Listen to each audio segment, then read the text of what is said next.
Bharatiya Janata party के कुछ नेता समीक्षा बैठक के लिए दिल्ली रवाना हो गए हैं। इससे पहले महाराष्ट्र के उप मुख्यमंत्री एकनाथ शिंदे ने उप मुख्यमंत्री देवेंद्र फडणवीस और अजीत पवार के साथ बैठक की थी। बैठक में बारे में ज्यादा जानकारी हासिल नहीं हो पाई। हालांकि यह बताया जा रहा है कि यह बैठक हाल में संपन्न लोकसभा चुनाव में महाराष्ट्र में सत्तारूढ़ महायुति के खराब प्रदर्शन को लेकर बुलाई गई थी। वहीं भाजपा के एक सूत्र ने मंगलवार को बताया कि मुख्यमंत्री शिंदे ने अपनी सरकारी आवास वर्षा में फडणवीस और अजीत पवार के साथ बैठक की और पवार के जाने के बाद शिंदे और फडणवीस की बैठक कुछ देर तक जारी रही। वहीं भाजपा के केंद्रीय नेतृत्व में लोकसभा चुनाव की पार्टी के प्रदर्शन के संबंध में राज्य के नेताओं की समीक्षा बैठक भी बुलाई गई। सूत्रों ने कहा कि राज्य में भाजपा नेताओं के साथ इस तरह की समीक्षा बैठक एक नियमित प्रक्रिया है। फडणवीस ने कुछ दिन पहले नतीजे आने के बाद इस्तीफे की पेशकश की थी। उन्होंने कहा था कि वह राज्य विधानसभा चुनाव तक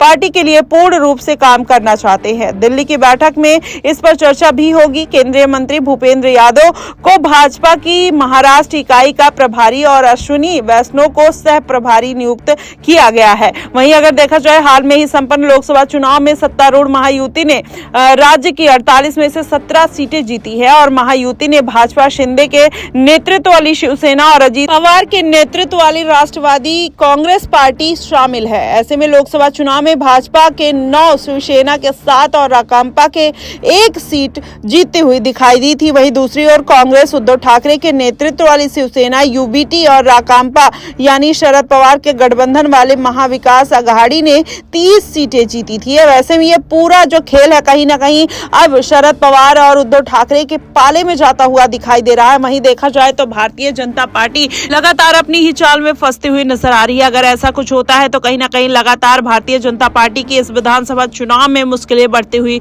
नजर आएंगी। आपको बता दें, इस बार भारतीय जनता पार्टी ने एनडीए के गठबंधन में अपनी सरकार जरूर बनाई है, लेकिन अब पार्टियों में कहीं ना कहीं अब बगावत की बू खड़ी होने लगी है। प्रफुल्ल पटेल जैसे बड़े नेता अब इस बात को उठाते हुए नजर आए कि हम भी केंद्र में और कैबिनेट में एक पद चाहते थे, जो भारतीय जनता पार्टी ने हमारे 7 सांसदों के होने के बावजूद हमें दरकिनार करते हुए नजर आई। अब ऐसे में माना ही जा रहा है कि क्या आने वाले दिनों में कोई बड़ी टूट देखने को मिल सकती है। वहीं नीतीश कुमार की भी दूरी बनाने की खबरें निकलकर सामने आ रही थी। चंद्रबाबू नायडू कुछ बड़ा खेला कर सकते हैं। ऐसे ही इस बार देखा जाए तो एनडीए गठबंधन में कहीं ना कहीं अब बगावत आती हुई दिखाई दे रही है। अगर ऐसा कुछ होगा तो भारतीय जनता पार्टी की जो सरकार है महाराष्ट्र के साथ साथ अब केंद्र में भी मुश्किल में पड़ती हुई नजर आएगी। अगर ऐसा कुछ होता तो भारतीय जनता पार्टी किस तरीके से इससे बाहर निकलने का प्रयास करेगी और इसका पूरा फायदा कहीं ना कहीं इंडिया गठबंधन होता हुआ दिखाई दे सकता है। अगर ऐसा हुआ तो फिर